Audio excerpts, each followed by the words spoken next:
کہ وضو کی سنتیں کیا ہیں، تو وضو کی سنتوں میں سب سے پہلے تو نیت ہے کہ بھئی میں اس لیے نیت کر رہا ہوں کہ میرے گناہ دھل جائیں گے، اللہ تعالیٰ کی رضا حاصل ہو جائے گی، میرے لیے نماز پڑھنا جائز ہو جائے گا، قرآن کو ہاتھ لگانا جائز ہو جائے گا، اور عبادات کو اہتمام کے ساتھ ادا کرنا میرے لیے آسان ہو جائے گا۔ ایک تو نیت کر لیں، وضو سے پہلے بسم اللہ پڑھیں، اور وضو کرنے سے پہلے دونوں ہاتھ گٹھوں تک یہاں تک دھو لیں اچھے طریقے سے، شروع میں اچھے طریقے سے ہاتھ دھوئیں، اس کے بعد کلی وغیرہ شروع کریں، یہ بھی مسنون عمل ہے۔ اسی کے ساتھ ساتھ مسواک کرنا، یہ وضو کی ایک بہت اہم سنت ہے۔ حدیث شریف میں آتا ہے، رسول اللہ صلی اللہ علیہ وسلم نے ارشاد فرمایا، لولا ان اشق علی امتی لامرتهم بالسواک عند کل صلاۃ، کہ اگر مجھے اپنی امت پر مشقت کا ڈر نہ ہوتا تو میں ان پر ہر نماز کے لیے مسواک کرنے کو لازم کر دیتا، فرض کر دیتا،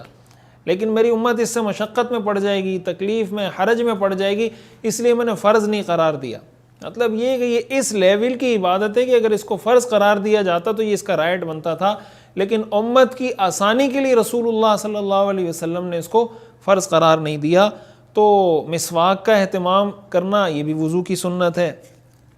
3 بار کلی کرنا، منہ میں پانی ڈال کے نکالنا، یہ بھی سنت ہے۔ 3 بار ناک میں پانی ڈالنا، ناک کو صاف کرنا، یہ بھی سنت ہے۔ داڑھی کا خلال کرنا،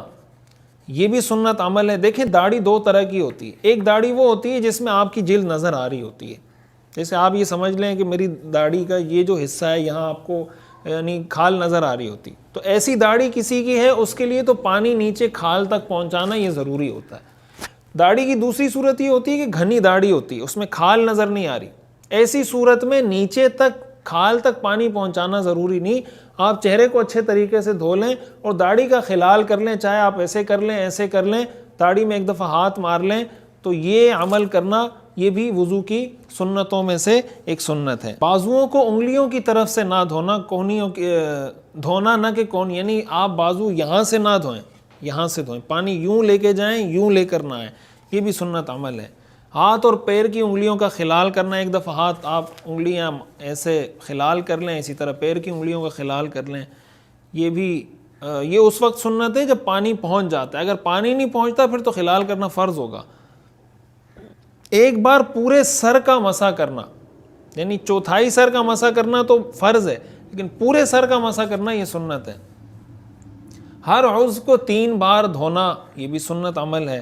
ترتیب سے وضو کرنا، ترتیب سے وضو کرنے کا مطلب پہلے آپ نے دونوں ہاتھ دھوئے، پھر 3 دفعہ کلی کی، پھر 3 دفعہ ناک میں پانی ڈالا، پھر 3 دفعہ چہرے کو دھویا، پھر 3 دفعہ اس ہاتھ کو، پھر 3 دفعہ اس ہاتھ کو، پھر مسح کیا، کانوں کا مسح کیا، اور اس کے بعد پہلے دایاں ہاتھ، پھر بایاں پیر، پھر بایاں پیر، دایاں اور بایاں پیر ترتیب سے دھو لیا۔ اس ترتیب سے وضو کرنا یہ بھی سنت عمل ہے۔ اگر کوئی اس ترتیب کے خلاف دھو لیتا ہے اعضائے وضو کو، وضو پھر بھی ہو جائے گا لیکن یہ خلاف سنت ہوگا۔ پے در پہ وضو کرنا یہ بھی سنت عمل ہے۔ پے در پہ وضو کرنے کا مطلب یہ ہے کہ آپ ایک عضو کو دھوئیں اور اس کے خشک ہونے سے پہلے دوسرے عضو کو دھو لیں۔ مثال کے طور پر آپ نے چہرے پہ پانی ڈالا اور اب آپ نے ہاتھ دھونا ہے، تو آپ ہاتھ فوری طور پر دھو لیں قبل اس کے کہ آپ کا چہرہ خشک ہو جائے۔